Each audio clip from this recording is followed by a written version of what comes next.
ఏపీలో exit polls సర్వేలు ఉత్కంఠ రేపాయి. హోరాహోరీ పోరు జరిగిందని చెబుతున్న సర్వేల్లో కొన్ని అధికార పక్షానికి, మరికొన్ని విపక్షానికి జై కొట్టాయి. అయితే ఫైనల్ గా చూస్తే మాత్రం కాస్త గందరగోళంగా ఉందని చెప్పొచ్చు. ఏపీ అసెంబ్లీ ఫలితాలకు సంబంధించి హోరాహోరీ పోరు జరిగినట్లు తేల్చాయి ఎగ్జిట్ పోల్స్. కొన్ని వైసీపీకి అధికారం దక్కుతుందని చెప్పగా, మరికొన్ని మాత్రం కూటమికే మొగ్గని చెబుతున్నాయి. ఫైనల్ గా చూస్తే మాత్రం ఫలితాలపై గందరగోళం నెలకొంది. మరీ ముఖ్యంగా ఎంపీ స్థానాల విషయంలో ఎన్డీఏ కూటమికి, అసెంబ్లీ స్థానాల విషయంలో వైసీపీకి మొగ్గు ఉందని చెబుతున్నాయి. ఏపీ లోక్సభ స్థానాలకు సంబంధించిన ఎగ్జిట్ పోల్స్ విషయానికొస్తే ఏబీపీ సి ఓటర్ సర్వే ప్రకారం ఎన్డీఏకి 21 నుంచి 25, వైసీపీకి 0 నుంచి 4 సీట్లు వస్తాయని తేలింది. సిఎన్ఎన్ న్యూస్ 18 సర్వేలో ఎన్డీఏకి 19 నుంచి 22 సీట్లు, వైసీపీకి 5 నుంచి 8 సీట్లు రావచ్చని అంచనా. న్యూస్ ఎక్స్ సర్వేలో ఎన్డీఏకి 22 సీట్లు, వైసీపీకి 3 సీట్లు వచ్చే అవకాశం ఉంది. ఎన్డీటీవీ సర్వే ప్రకారం ఎన్డీఏకి 18 సీట్లు, వైసీపీకి 7 సీట్లు రావచ్చని అంచనా.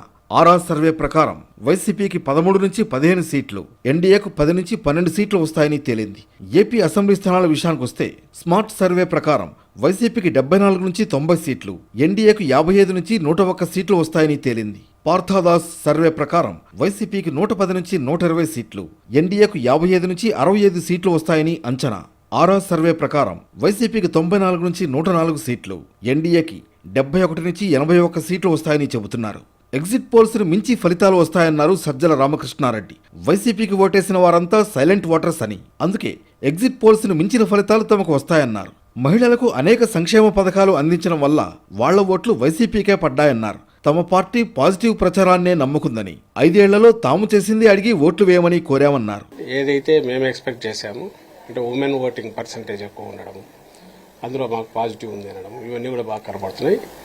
అయితే దీనికంటే ఇంకా మెరుగ్గా ఉంటాయని ఎందుకు అనుకుంటున్నామంటే, మాకు ఓటు వేసిన వాళ్ళంతా సైలెంట్ ఓట్, అది ఎక్కువగా, అది అర్బన్ కావచ్చు, రూరల్ కావచ్చు.